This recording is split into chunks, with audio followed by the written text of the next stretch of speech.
दोस्तों आप सभी का वेलकम करता हूं दक्ष एडवाइस के इस लेटेस्ट वीडियो में। और इस वीडियो में आपके साथ में बात कर रहा हूं सुजलॉन एनर्जी के बारे में। इस स्टॉक की इस हफ्ते की परफॉर्मेंस, बीते हुए कल की परफॉर्मेंस को हम यहां पे एनालाइज करने का प्रयास करेंगे।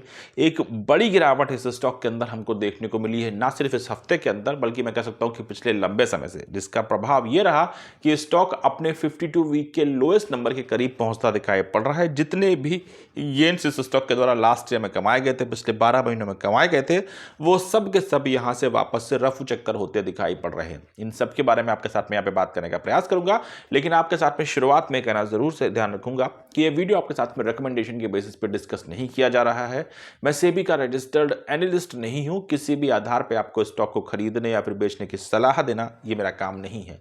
ये वीडियो आपके लिए एक फ्रेंडली बेसिस का लर्निंग मॉड्यूल हो सकता है, लेकिन इससे ज्यादा इसको तूल देने की गलती भी आपको नहीं करनी है। अब बात करते हैं सुजलॉन और उसके आंकड़ों के बारे में। देखिए, स्टॉक फिलहाल हमको 51 रुपीज 4 पैसे पर दिखाई पड़ रहा है। इस स्टॉक के अंदर अगर 52 वीक लो हाई के बारे में बात की जाए तो 35 रुपये 50 पैसे के इसने हाई बनाए हैं, 86 रुपये 4 पैसे के इसने लो बना के दिखाए हैं। अब जाहिर सी बात है कि स्टॉक पूरी तरीके से अपने 52 वीक लो के बिल्कुल करीब दिखाई पड़ रहा है। बीते हुए कल में भी इस स्टॉक के अंदर 4.25% से ज्यादा की गिरावट देखने को मिली है।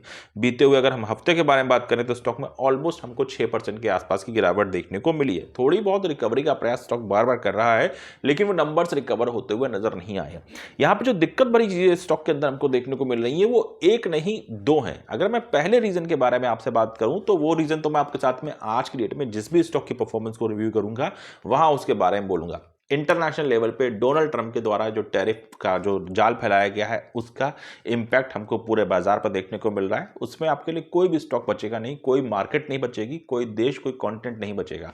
और सबके हाल बेहाल कर रखे हैं डोनाल्ड ट्रंप ने, इस बात को नकारा नहीं जा सकता है। दूसरा अगर देखा जाए तो पिछले कई समय से मैं कह सकता हूं, खासतौर से लास्ट ईयर जो अक्टूबर हमने दिवाली का महीना निकाला था, अभी मैंने सीएस बैंक में आपसे चर्चा करी थी। यस, उस समय से लगभग मैं कह सकता हूं कि हमारे देश के अंदर लगातार हमने देखा कि एफआईज जो हैं अपनी होल्डिंग को यहां से निकालने का प्रयास करते हुए दिखाई पड़े थे। खासतौर से बात करते हैं जब हमारा फाइनल बजट जुलाई में आता दिखाई पड़ा था, जुलाई 22 या 23 के पास में। उसके बाद से एफआईज को कहीं ना कहीं मार्केट के अंदर अपॉर्चुनिटीज कम होती दिखाई पड़ी और फिर एफआईज ने धीमे धीमे करके मार्केट से एग्जिट करना शुरू कर दिया। जो सिलसिला हम लोग को रुकता हुआ कहीं पे भी नहीं दिखाई पड़ा, बदलता कहीं नहीं दिखाई पड़ा। और डोनाल्ड ट्रंप के प्रेसिडेंट बनने के बाद में यहां पे जो रफ्तार थी उसकी वो और भी ज्यादा बढ़ती दिखाई पड़ी। फिर इंडियन इकोनॉमी को लेकर के भी कुछ, ग्रोथ रेट को लेकर के भी कुछ आउटकम हमारे सामने आए जो बहुत फैसिनेटिंग नहीं थे और कहीं ना कहीं मार्केट में दबाव बनाते दिखाई पड़े। रेपो रेट का दबाव अलग से बनता दिखाई पड़ा। ये सब वो फैक्टर्स हैं जो पूरी मार्केट की गिरावट में इन्वॉल्व है और वही फैक्टर्स आपको सुजलॉन एनर्जी की गिरावट में भी इन्वॉल्व होते हुए दिखाई पड़े। लेकिन इन सब के ऊपर जो बड़ा दबाव है, या मैं कह सकता हूं जो बड़ा प्रेशर सुजलॉन के ऊपर है, जो शायद हमको आने वाले समय में कहीं ना कहीं और भी हैम्पर कर सकता है, उसके बारे में बात करूंगा। देखिए, डोनाल्ड ट्रंप इस समय दुनिया भर के लिए कहीं ना कहीं मार्केट में एक बड़ी मुसीबत बनते दिखाई पड़ रहा है। और जब ये प्रेसिडेंट बने भी नहीं थे, जब इन्होंने अपनी कैंपेनिंग करी थी यूएस के अंदर इलेक्शन के टाइम पे, वहां पे भी इन्होंने इस चीज को पूरी तरीके से बताया था कि विंड एनर्जी प्रोजेक्ट्स को लेकर के कुछ कड़े फैसले, कुछ बड़े फैसले ले सकते हैं, जिनमें कई सारे आपको इंटरनेशनल प्रोजेक्ट्स हैं जो बंद होते दिखाई पड़ सकते हैं या फिर वो कहीं ना कहीं अपने देशों में वापस जाते दिखाई पड़ सकते हैं। और विंड एनर्जी में बात की जाए तो सुजलॉन एनर्जी इसी सेक्टर में काम करने वाली कंपनी है। यूएस के अंदर भी इसके पास में ठीक ठाक बिजनेस देखने को मिलता है। बिजनेस परसेंटेज के हिसाब से देखें तो मोटे तौर पे इसका बिजनेस इंडिया और अफ्रीका में ही देखने को मिलता है, खासतौर से इंडिया में देखने को मिलता है। लेकिन हाँ, कंपनी अपने अच्छे खासे बिजनेस के साथ में यूएस के अंदर भी इन्वॉल्व है और वहां पे 2-3-4% की जो भी इनके पास में होल्डिंग ऑफ बिजनेस है, अगर वो वहां पे हैम्पर होता है या उनके ऊपर किसी प्रकार के और नए रूल्स लगते दिखाई पड़ते हैं तो दिक्कतें इस कंपनी के लिए और भी ज्यादा बढ़ती दिखाई पड़ सकती हैं।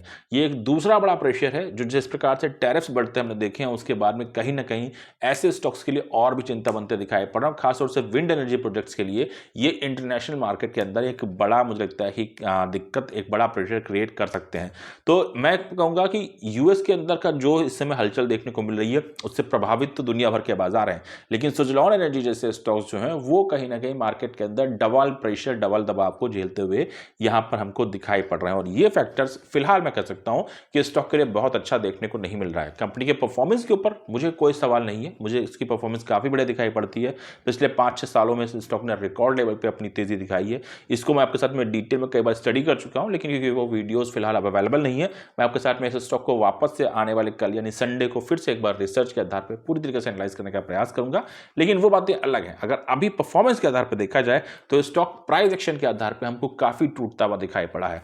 और यहाँ पे जो दिक्कत मुझे सबसे बड़ी होती दिखाई पड़ रही है कि जिस प्रकार की जो सिचुएशंस देखने को मिल रही है इस समय, जिस प्रकार की डोनाल्ड ट्रंप के स्टेटमेंट हमको आते दिखाई पड़े हैं प्रधानमंत्री श्री नरेंद्र मोदी से मिलने के बाद में, उस प्रकार की चीज़ों को देखते हुए जिस प्रकार के टैरिफ को लेकर के मार्केट में लगातार चर्चाएं होती दिखाई पड़ी हैं, मुझे लगता है कि ये स्टॉक और ये सेक्टर जो है आने वाले समय में और भी ज़्यादा दबाव झेलता हुआ दिखाई पड़ सकता है।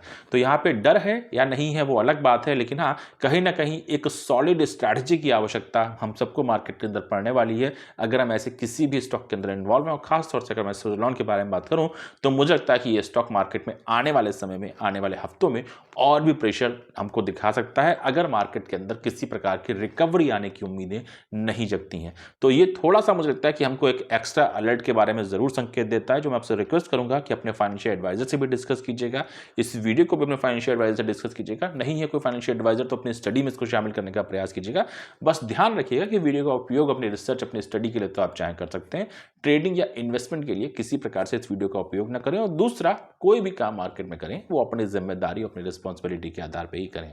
फिलहाल इस वीडियो को यहाँ पे एंड करूंगा। Thank you so much, have a nice day.